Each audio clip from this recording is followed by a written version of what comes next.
Hello, welcome to Margaret Taribo's podcast, where we'll be hearing life stories that talk about issues from the past, the present, and future.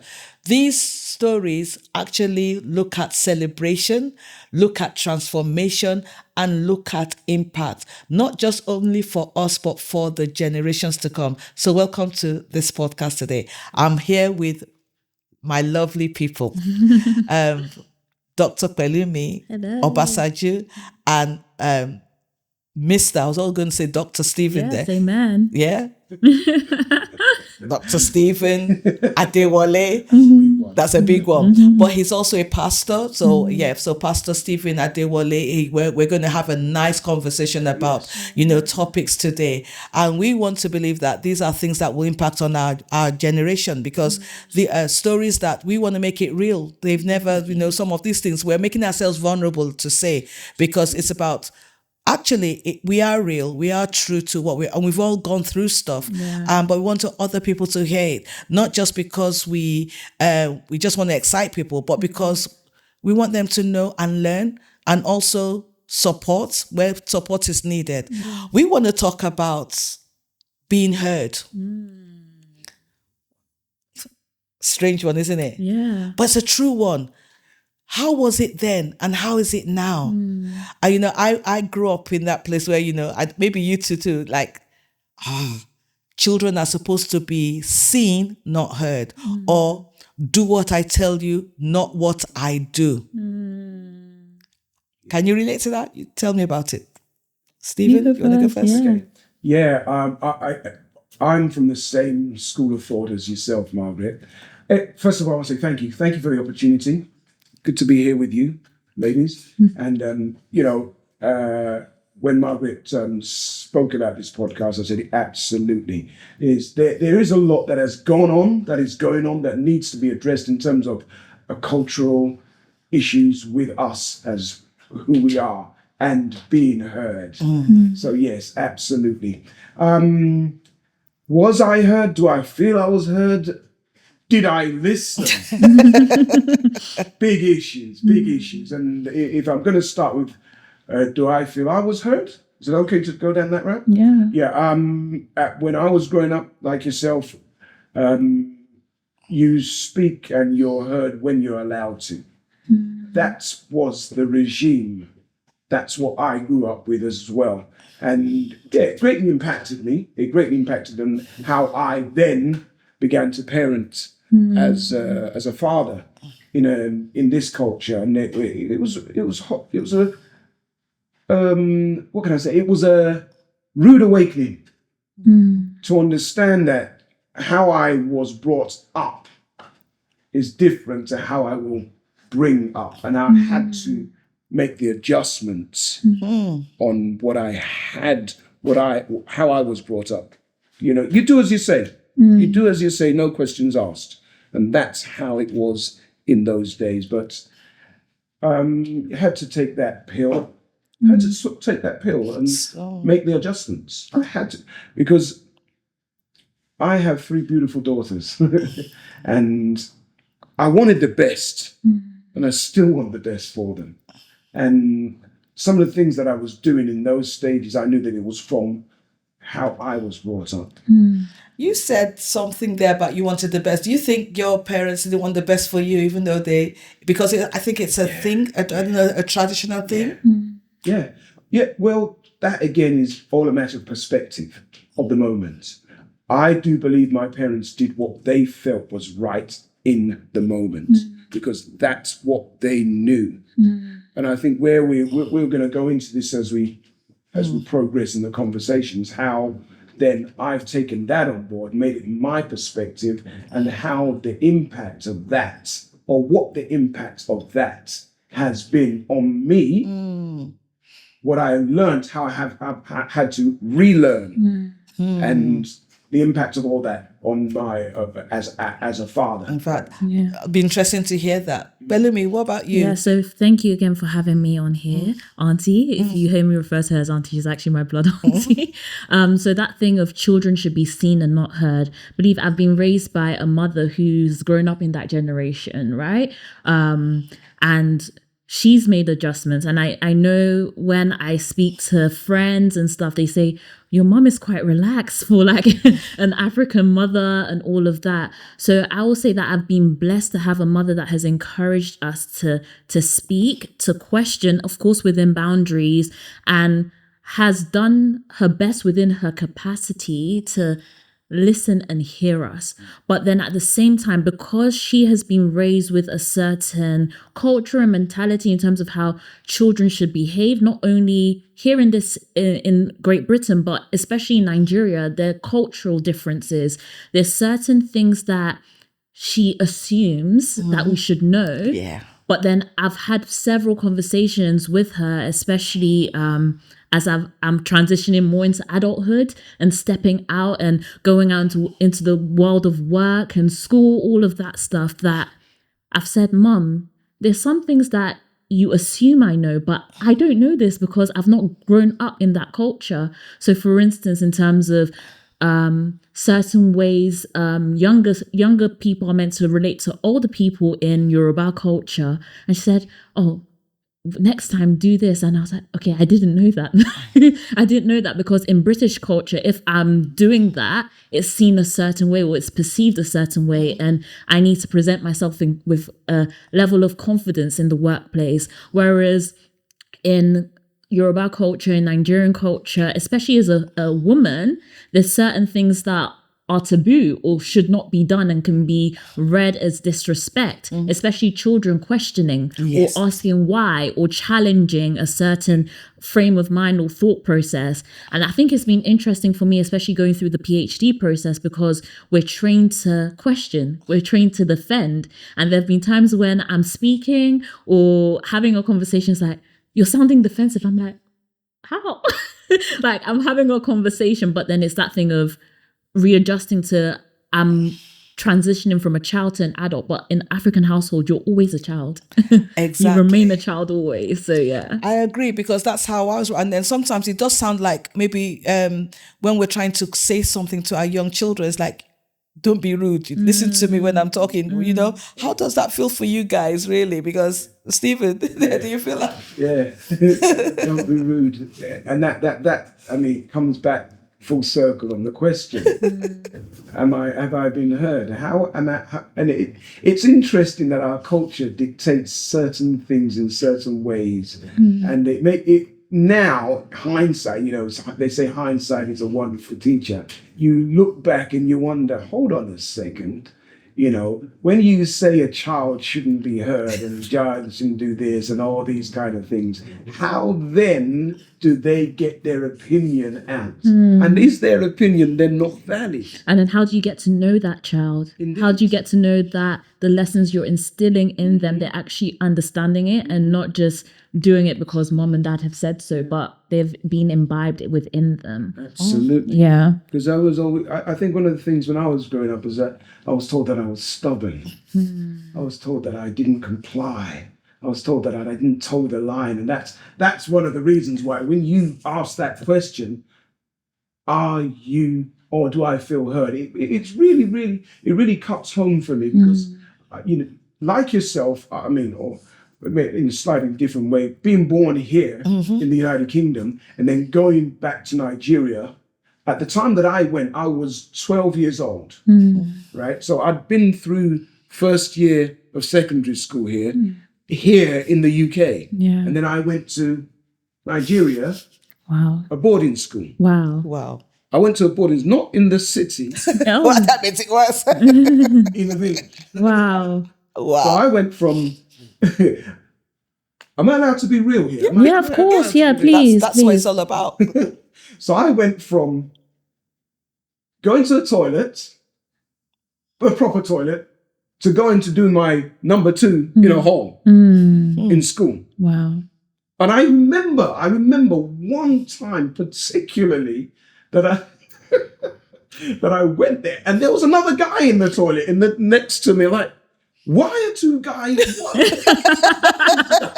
Some privacy, please. Like, doing this number 2 in a hole, Wow. and he's doing it. But this, and my parents are so far away because I was in Ilora, which is how many miles away from Lagos. I couldn't just get in a car, or we didn't have phones by then. We didn't have phones. So I couldn't pick up a phone and say, Mum, there's a guy having a crack next to me.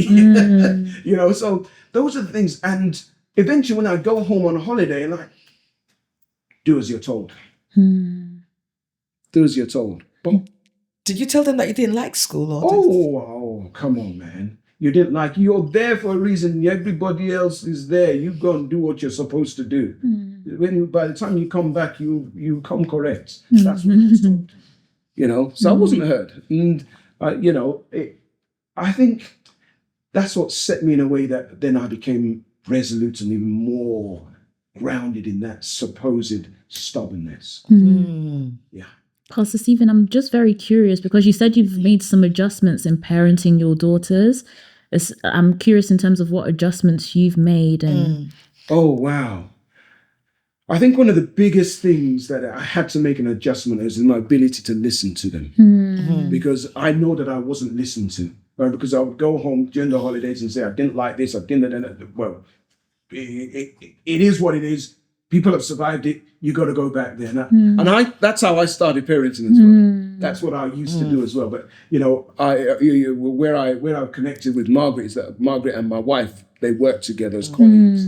And through the Sure Start program is where I then started going on courses where I learned how to become, and which I've done since I think it's about 2 decades now, became a parent facilitator. So I had to reprogram my own mind that, hold on a second, a child, an adult, everybody's opinion is valid. I learned that process. And it's one thing to learn it, but there's another thing to implement apply. it. Yes. Yeah. So I had to learn over time. I remember distinctly that my wife came home having learned some of these things and started applying them at home. I'm like, hey. No. Child needs discipline. You know, so that's how I carried on until I went through this course process. I'm like, no.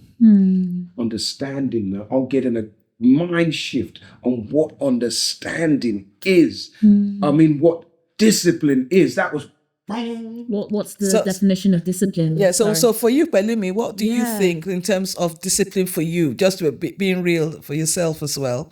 Yeah, so I think from the child's point of view, even just hearing that story, we hear stories growing up from our parents in terms of what they've survived, like the sacrifices they've made for us to have a better life. And I guess there's an element of not a burden, because I'm super grateful for where I am and where I've got to in terms of education. But there's this element of, if I say anything, it will sound like ingratitude. If I say anything, it will be a thing of like, but what I went through back in the day, or things like, okay, you have the blessing of all of these privileges here in the UK. So as a child, sometimes when I speak, it's like, okay, you're not grateful. Or it's not your reality. I'm being listened to, but sometimes it's not being heard, or like, what do you know? I've heard people say, oh, you're just an egg, you know, in terms of age wise. And it's a thing of, we're facing different things as children, as young people in this day and age, in this culture. And I think especially, I was born in Nigeria, came here when I was 5. So I've mainly been raised here.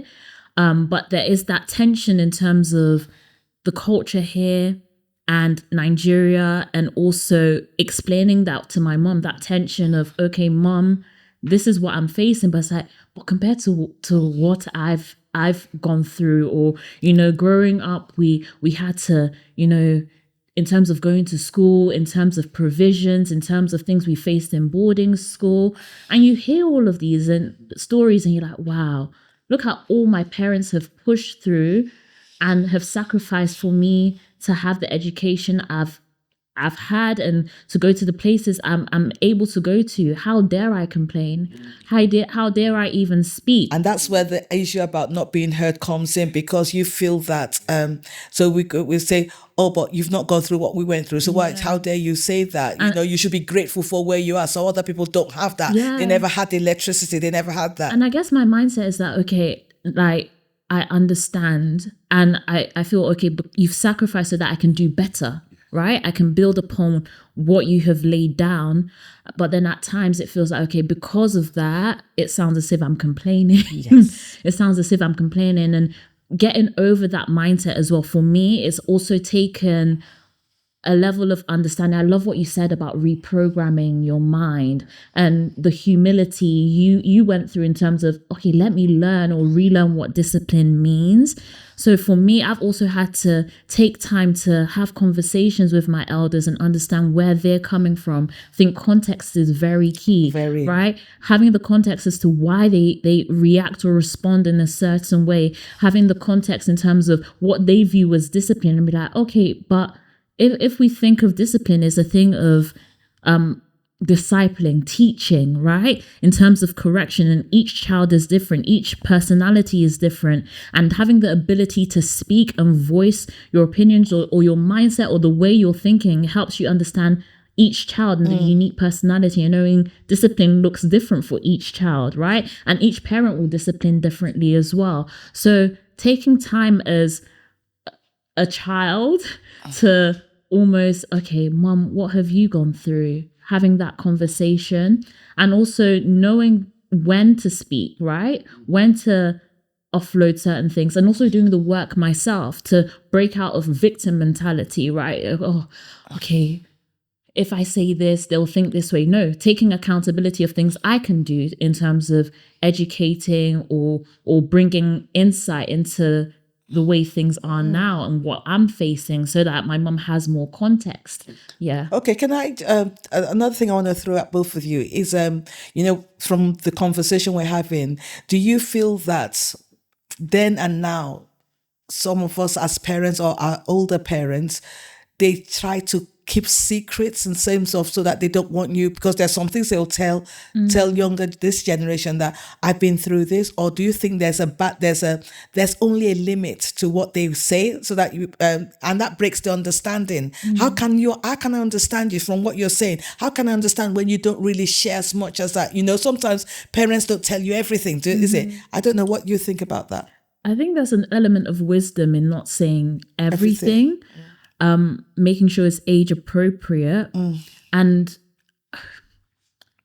there's an element of healing in each generation that needs to happen, because you only speak when you've acknowledged it yourself, right?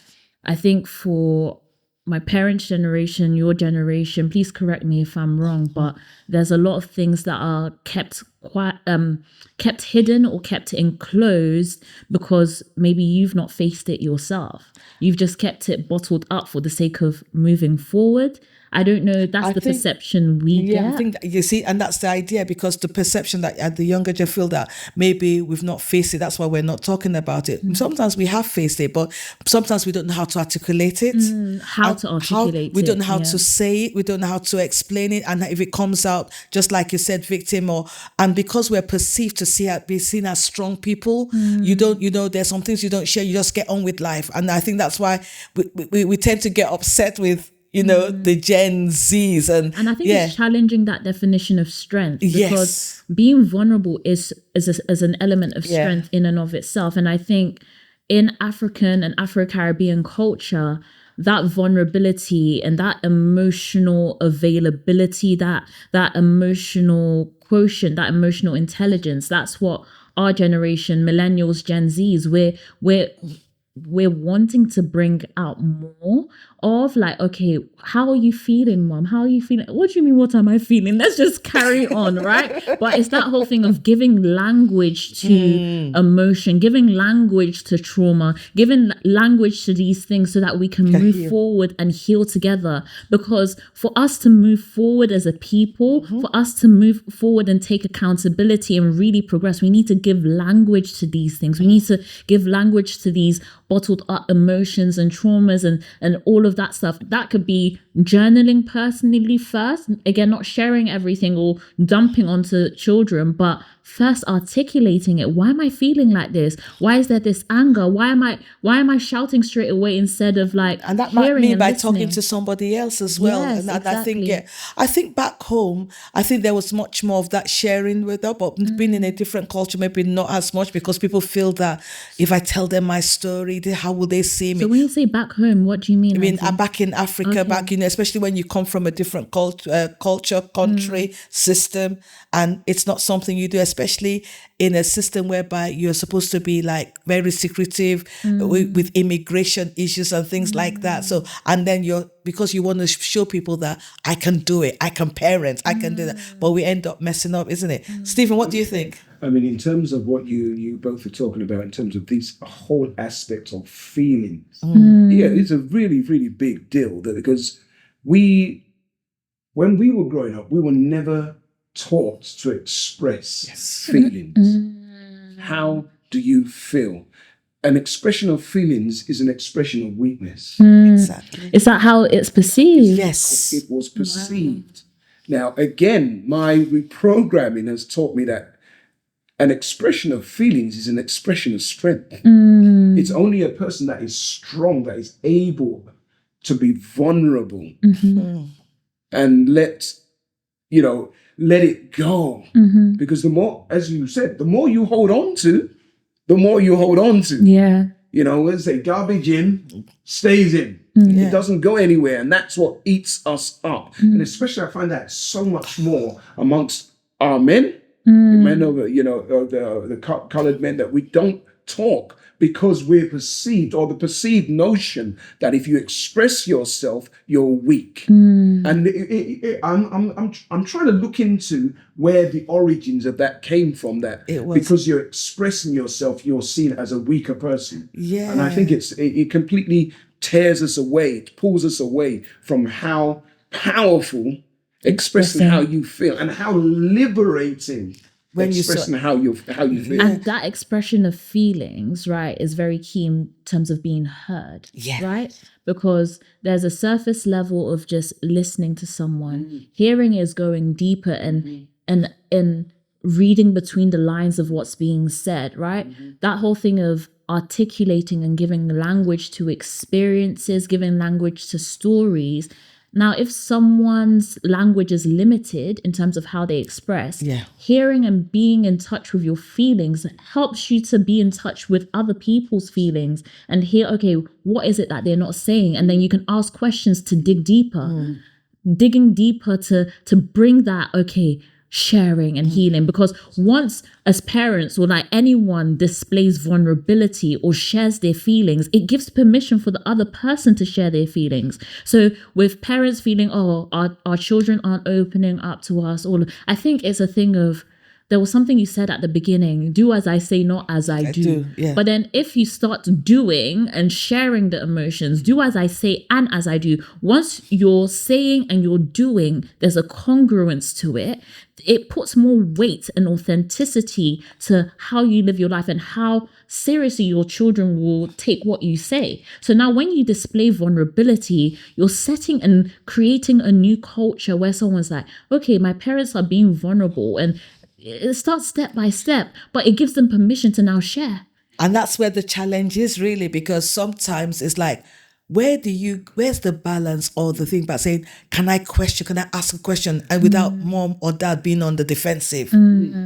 Because I can ask you a question, why are you asking me that? What has that got to do with you? Don't worry about that. I think it boils down to this whole thing of honor and respect, because in Afro-Caribbean cultures, the whole thing with we respect our elders, right? And I came across this quote: honor is given, respect is earned. Yes. Right? When I came across the quote, the Nigerian girl in me shook. I was like, what do you mean honor is given, like respect is earned? Because we're told respect your elders. Regardless, right? But if it's a posture of honor, if it's a posture of honor to everyone, regardless of age, that respect that is earned is through conversation, it's through living life, it's through getting to know each other. Now, where there's that tension with the definition of honor and respect, that is where that whole thing of, why are you asking me this? Yeah. Why are you what? And then it makes us put up walls and shut down and retreat, because there's a thing of like, what can I even say? Absolutely. Stephen, what about you? Respect and honor. Oh my God. And that's, don't ask me that question. Oh wow, my goodness, who are you to ask Me that question, you know. Look, are we mates? Are we mates? Are we mates? Are we mates? Are we mates? You know, that's not for you to. Yeah. I'm telling you. Once I say it, do it. Do it. Yeah. Game over. And you know, which would mean that we don't make mistakes. That Which means we're not wrong. We're never wrong. But the error of that statement in of itself, that we can't be wrong, is such a fallacy. And I think it's discussions like this that help people realize that, yeah, we do know that we make mistakes. But you hide it. But we do hide it. We do hide it. But it's time to change that. It's time to challenge that. And I, like yourself, I think with what you said earlier on about your mum has allowed you to be free and to ask those girls. I've done that with my girls as well. Like, you know, when I realized that, the error of that, keeping them, you know, and then when they're not able to express themselves, then and if they can't express themselves to us Who can? as their parents, who then are they going to? Because Who is then speaking into their lives? Who then is going to speak to their lives? The street. And the street doesn't have anything good to offer. Because the street is the street is the street. And I am of the opinion that the first teachers Are the parents. And, but then are the parents confident enough? And that's why we're having this Absolutely. to be confident enough to have those kind of discussions, regardless of language, race, or whatever. It's about being confident. Let's have this conversation. Let's talk. And but do we have it? And I think it's going back to what we said, or what I said earlier, in terms of being strong, that vulnerability is strength, right? And that whole thing of showing your humanity as parents. In African culture, in Nigerian culture, the Yorubas, in terms of seeing your parents as gods, like your gods on earth, and deifying them in a sense. And that tension, especially being a Christian, is like, oh, okay. But then when you start bringing the humanity into it, I think it's powerful when a parent apologizes. I think we need to talk. That's where I was going to go. I need to hear your about this. Sorry, not sorry. It's powerful when a parent apologizes. And I think these are the conversations of healing that intergenerationally is needed. Because I think for our parents' generation, because we hear your parents their parents did their best, but I don't think a lot of our parents' generation heard apologies from their own parents. So they're carrying a lot of that and then projecting it. Yes. But then how powerful is it to break the cycle and apologize? Those 3 words. I'm sorry. Or even just having a conversation and hearing like, this thing hurt me. And it's like, even though this was not my intention, I am sorry. It's powerful. And I think that really breaks. It's hard. It's hard. It's hard for anyone. Stephen, what do you think? To say sorry. Trust me. It is hard because pride is speaking. Or confusion. Or lack of understanding of the power of those 3 words. I think to a greater extent it's pride. I'm not being seen as the mother. A mother can't make mistakes if me, apologize to my child. Come on now, let's move. You know, because again, we weren't taught that. But I, as a father, I have seen the power of saying sorry to my girls, to my wife. I know how powerful that has been in developing a better relationship with my young ladies. I've seen that saying sorry works wonders. It breaks. It's almost like, you know, in Christendom we say you need deliverance. That I am sorry is like a deliverance. Just hearing it from a mum or a dad, and you don't not flippantly. Yes, because I wanted to ask that, because sometimes saying sorry, okay, because they said I should say sorry, but it's how it's being said as well.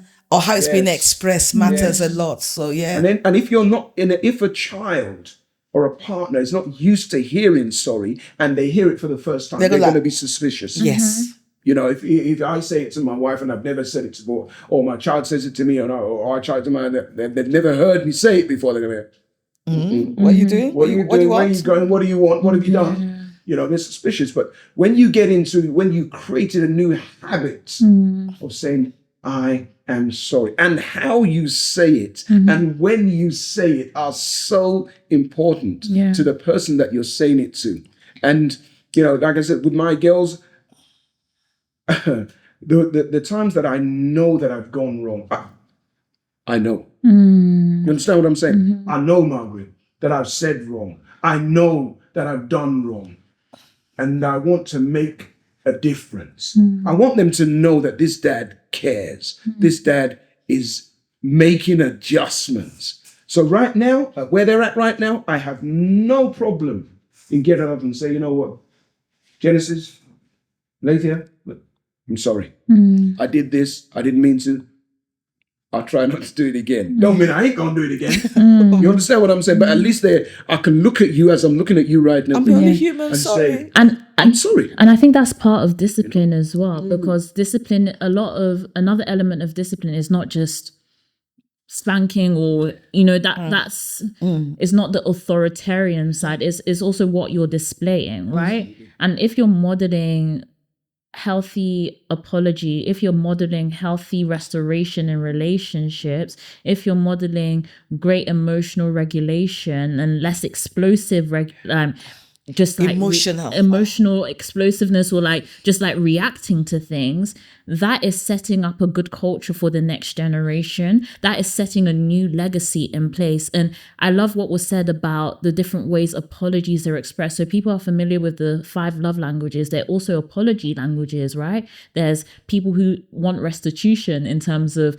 okay, payment, or like, you know, it's displayed in action as well as words, or it's a thing of like checking in afterwards. So this is also how we learn each other, right? Learning each other's not only love languages, but apology languages helps us hear each other better, because you're getting to know each individual, the idiosyncrasies, the little characteristics that make up the individual, right? And I think that is what's very important in our culture. Sometimes we just group everyone into like, okay, because it's like this and it's always been done like this, this is how it will carry on. But are we willing to make the adjustments? Are we willing to actually come to terms with the reality of when we say we as Black people are not a monolith, right? We're not just one body, right? But it's a thing of like, who are the individuals? And that's the same thing within family. That's the same thing within the cultures we are creating. That's the same thing in terms of the legacy we are building. Are we willing to be like, okay, what changes do I want to make? And these are questions I've been wrestling with as well,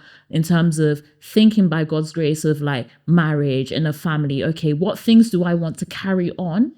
And what things do I want to leave behind? Okay, that takes me to something. I'm so excited to be having a millennial and a Gen X. Maybe I'm a zillennial. We'll see. Yeah, we'll see.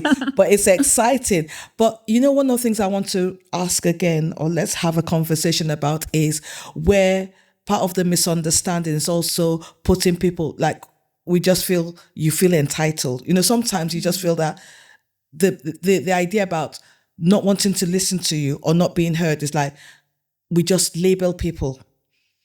The parents are saying, oh, they're old fashioned. And then the parents are saying, you're brought up in a situation whereby you don't listen. You just feel, you know, how do you feel about that? That, okay, I'm old fashioned. You feel entitled. How do we break those barriers of not saying, no, about labeling people? Because I think that's part of the not being heard, because I've already made I already have a perspective or a perception that, oh, these millennials, those Gen Zs, they don't want to listen. Maybe because they like the computer, they like their TikTok. They don't want to listen to me. So I think, as much as it's easy to say, drop the labels. Labels are important in life, right? Labels are there for a reason, in terms of we have different life experiences. We have different things that have informed our worldview and the lens in which we view things.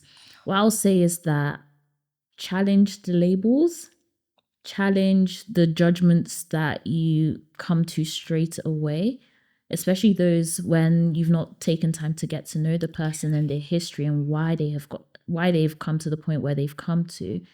So that whole thing of we as millennials and Gen Zs are entitled. Okay, maybe an element of it, there is a truth, but there's also a thing of that's all we know, right? There's also a thing of like, you have sacrificed so much for us to have these privileges that we have grown up with. That is all we know. Fair point. Because we have these privileges and it's all we know, to you it's entitled because you have worked up to a point. But that is all we know. Okay. Steve, what about you? What do you think?